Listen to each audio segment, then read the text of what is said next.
आज गाँ पिला गाँव में नहांती सहीटा असुविधा नहीं हेले गाँ को आसु भी नहांती सहीटी असुविधाटा घटी 60 सेकेंड तुम धैर्य अच्छी कि मुझे गोटे ओडिशार बड़ समस्या कहबी शुण बाबू जदि तुम छोट कि बड़ चाकरीटा कल बोली गाँ को काँ भा आसब बा आसब नहीं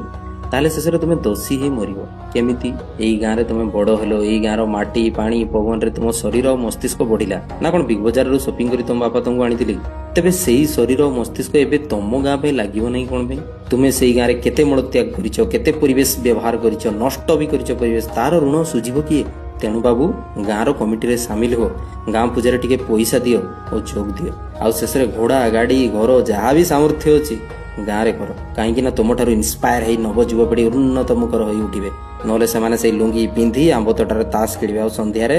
चिलमटा काटे आउ से सब भी प्रवासी दायी कहीं आम तो केवे बुझे चेष्टा भी करना तेबे खराब है कहीं कहवा से आम निज भाई भौणी भली केवे तुम भी गाँव में नंगड़ा बुलुल कालिया भूत हो एबे से ही गाँव वर्षिकिया कुणिया तुम्हें तुम गाँव फॉरेन टूरिस्ट हे ना ओडिशा बदलिबो चिंताधारा बदलिबो ओडिशा। धन्यवाद। जय जगन्नाथ। वंदे उत्कल जरण।